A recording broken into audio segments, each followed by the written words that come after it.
Haifa attack ने साबित कर दिया है कि इजराइल और हिजबुल्लाह का युद्ध फंस चुका है। हाइफा अटैक ने बता दिया है कि ये युद्ध अब एक तरफा नहीं रहा। गारंटी पूरी है कि ये जंग लंबी चलेगी। हाइफा अटैक ने बता दिया है कि हिजबुल्लाह सुपर एक्टिव है और उसकी ड्रोन पावर से लेकर रॉकेट वाले अटैक में कोई कमी नहीं आई है, ना आएगी।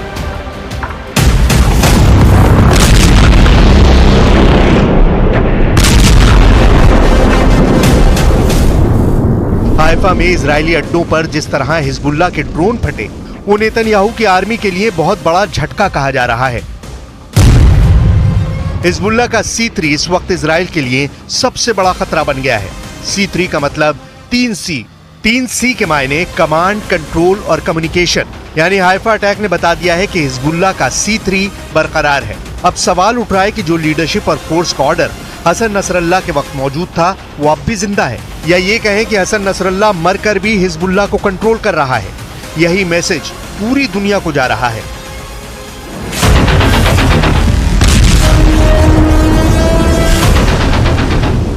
हिजबुल्लाह को बैरूत से अब भी ऑर्डर मिल रहा है, इसमें कोई शक नहीं। ना ही उसकी कोई कम्युनिकेशन लाइन टूटी है। उसके हथियारों ने अब भी इजराइल को अपने टारगेट पर लिया हुआ है।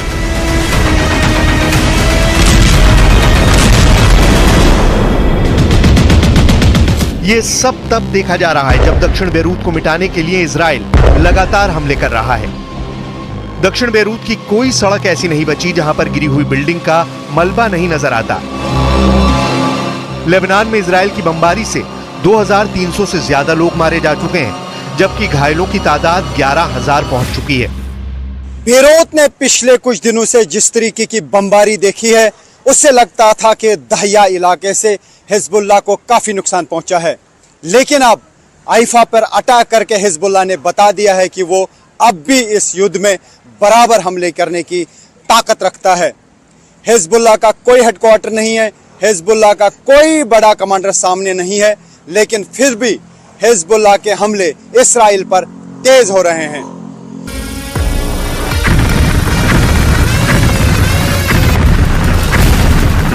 हिजबुल्लाह का मकसद साफ है और हाइफा से आने वाली तस्वीरें उसके मकसद को पूरा भी कर रही हैं। हाइफा की सड़कों पर एम्बुलेंस और मिलिट्री की गाड़ियों को दौड़ता हुआ देखकर पूरा इजराइल ही नहीं, अब दुनिया पूछ रही है कि हसन नसरल्लाह और उनके कमांडरों को मारने के बाद भी हिजबुल्लाह का नेटवर्क कैसे चल रहा है।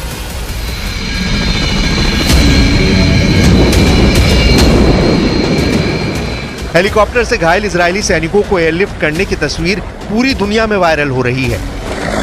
हिजबुल्लाह के पास एयरफोर्स नहीं है, लेकिन वो ड्रोन से हमले करके ये बताना चाहता है कि वो इजराइल को बराबर का जवाब देना चाहता है। हिजबुल्लाह साबित करना चाहता है कि इजराइल दक्षिण लेबनान में घुसकर जो ऑपरेशन कर रहा है, उसका जवाब वो हाइफा में दे रहा है। इन दोनों तस्वीरों में एक तरफ इजराइल बहुत मजबूत नजर आ रहा है जब वो हिजबुल्लाह के गढ़ में जमीनी अटैक कर रहा है, तो दूसरी तरफ हाइफा में उसके पूरे डिफेंस सिस्टम की पोल खुलती हुई नजर आ रही है।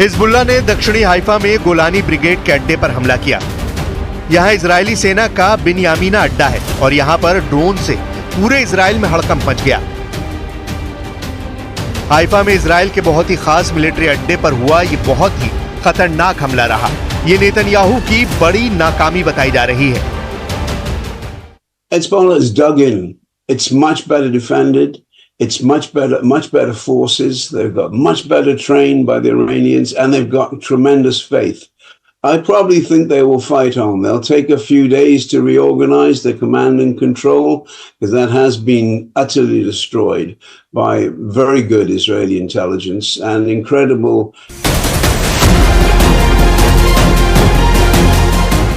हाइफा में अटैक के बाद अब सवाल इजराइल के पूरे डिफेंस सिस्टम पर उठ रहा है, जो पहले ईरान के 1 अक्टूबर वाले मिसाइल अटैक के बाद अपना रुतबा खो चुका है।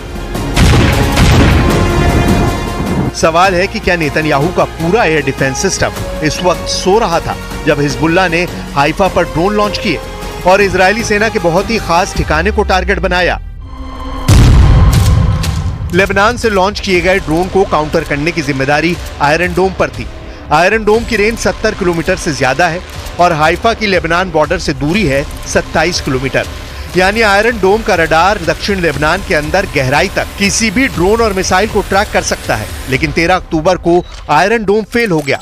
वो हिजबुल्लाह के ड्रोन को ट्रैक नहीं कर पाया और हिजबुल्लाह के ड्रोन ने इजराइल के मिलिट्री ठिकानों पर ऐसा बारूद बरसाया कि सदमा तेल अवीव तक लगा है।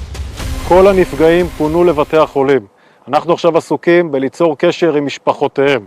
כל החיילים בבסיס הונחו להתקשר הביתה ולעדכן את משפחותיהם שהם בסדר. हिजबुल्लाह ने जिस जगह पर ड्रोन अटैक किया वो बिन्यामिना मिलिट्री कैंप है। बिन्यामिना मिलिट्री कैंप लेबनान की सीमा से 65 किलोमीटर दूर है।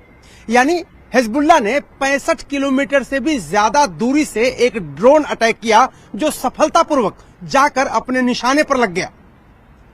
उस दौरान उत्तरी हाइफा में तैनात आयरन डोम भी उसका पता नहीं लगा पाया। तभी तो इजरायल की एयर सीमा में बिना किसी रोक टोक के ये ड्रोन बिन्यामिना मिलिट्री कैंप पहुंचता है और वहां बड़ा धमाका कर देता है।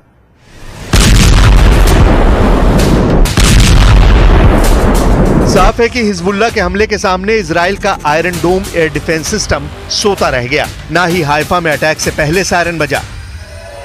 यह हाइफा की तब की तस्वीरें हैं जब हिजबुल्लाह का अटैक हो गया और फिर सेना ने अलार्म बजाना शुरू किया। अब सवाल है कि इजराइल ने हाइफा पर हिजबुल्लाह के हमले के बाद क्या किया। गजा के देर अल बलहा में क्या हुआ, ये उसकी तस्वीरें हैं। बहुत ही खौफनाक वीडियो है। इजराइल ने अल-अक्सा अस्पताल के बाहर हमला किया है। इस हमले में 4 लोगों की मौत हुई है और करीब 50 लोग घायल हुए हैं। धमाके के बाद यहां लगे कैंप में आग लग गई और सब कुछ जलने लगा। नेतन्याहू ने कहा था कि हसन नसरल्लाह के मारे जाने के बाद हिजबुल्लाह का अंत हो जाएगा, जो नहीं हुआ। नेतन्याहू ने कहा था कि वो बेरूत को गजा बनाने से पीछे नहीं हटेंगे। बेरूत पर हमले जारी हैं, लेकिन हिजबुल्लाह एक्टिव है। नेतन्याहू ने कहा कि दक्षिण लेबनान से वो हिजबुल्लाह को उखाड़ फेंकेंगे। वहां भी ऑपरेशन जारी है और इजराइल के लिए गुड न्यूज सुनने को नहीं मिली है। Those pages haven't ended the war. They probably angered a lot of people in Hezbollah because, and it's not just Hezbollah, a lot of Lebanese don't like them, particularly Sunnis, but a lot of them feel that Hezbollah is representative of, represents Lebanese resistance. So what are they going to do? If Iran lets them, they'll fire some more of the ultra precise weapons in the next few weeks. So probably that's going to happen. Hezbollah और Israel की लड़ाई सिर्फ border पर नहीं हो रही, ये कई फ्रंट पर हो रही है। और नेतन्याहू के लिए बड़ी फिक्र की बात यह है कि अब ये फ्रंट इजराइल के अंदर खुल चुका है। इसमें कोई शक नहीं कि इजराइल अब बेरूत पर बमबारी का नया रिकॉर्ड बना रहा है। लेकिन इजराइल इस वक्त बहुत ज्यादा दबाव में है। नेतन्याहू ईरान पर पलटवार करने की सोच रहे हैं, लेकिन पुतिन और पेजेकिशियान की मीटिंग के बाद ईरान से जो रिपोर्ट आ रही है वो इजराइल के लिए बुरी खबर कही जा रही है।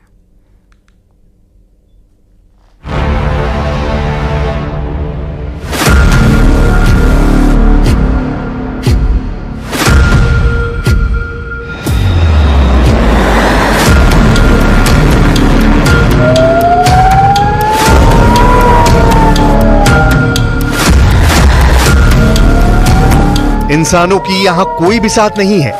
यहां कदम कदम पर मौत है, आसमान से बरसती मौत।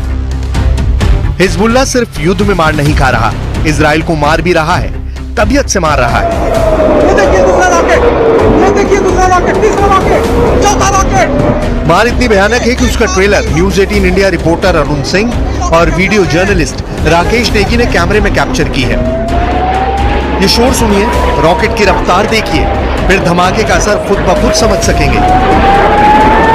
कलेजा थर्रा देने वाले दृश्य अब इजराइल में दिख रहे हैं।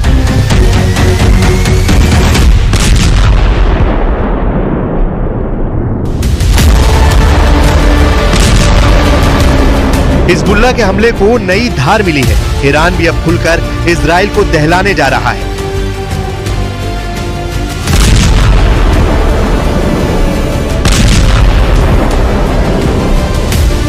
वजह ईरान को अब एक ऑर्डर पर मिलेगा हर हथियार। खामनेई की डिमांड पर रातों रात मिलेगी हाइपरसोनिक मिसाइल।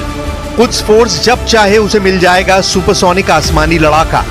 ईरान को न्यूक्लियर थ्रेट हुआ तो एटम बम का भी हो जाएगा जुगाड़। इजराइल हो या अमेरिका, ईरान को अब किसी से नहीं डर।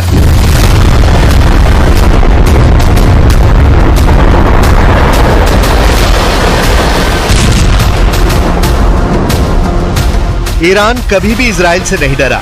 ईरान ने हर बार इजराइल के हमले का जवाब दिया। ईरान ने बम के बदले मिसाइल से दहलाया। लेकिन अमेरिका के वॉर जोन में आने के बाद से ईरान की जमीन खिसक गई थी। ईरान को सुपर पावर के जंगी बेड़े डरा रहे थे। ईरान को न्यूक्लियर बमों से लोडेड फाइटर जेट से बचने का कोई रास्ता ही नहीं मिल रहा था।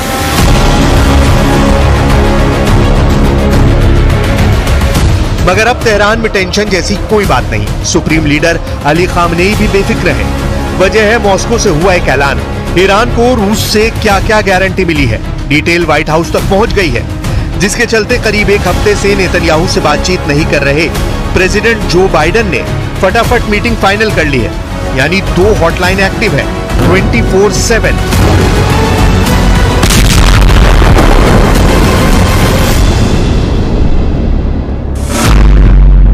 तेहरान और मॉस्को की हॉटलाइन पर इजराइल के हमले से निपटने का प्लान बन चुका है।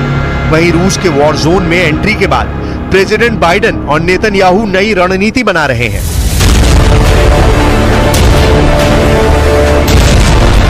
लीडर्स की वॉर प्लानिंग से अलग युद्ध के मैदान में खून खराबे की लिमिट क्रॉस होती जा रही है। हिजबुल्लाह के रॉकेट धमाके हाइफा में हाहाकार मचा रहे हैं।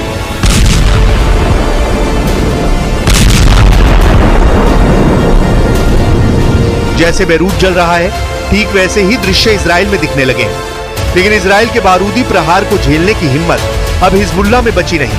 हिजबुल्लाह सीज फायर की दहाड़ लगा रहा है।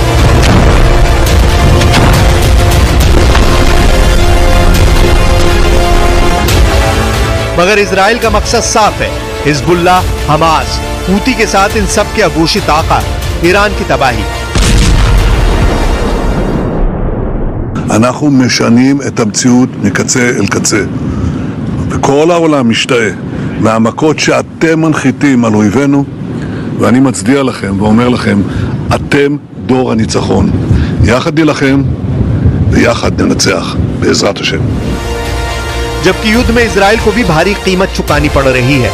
हिजबुल्लाह लड़ाके इजराइल को घर में घुसकर दहलाने लगे हैं। यह हाइफा सिटी का हाल है। हिजबुल्लाह आर्मी ने हाइफा में रॉकेट धमाके की झड़ी लगा रखी है।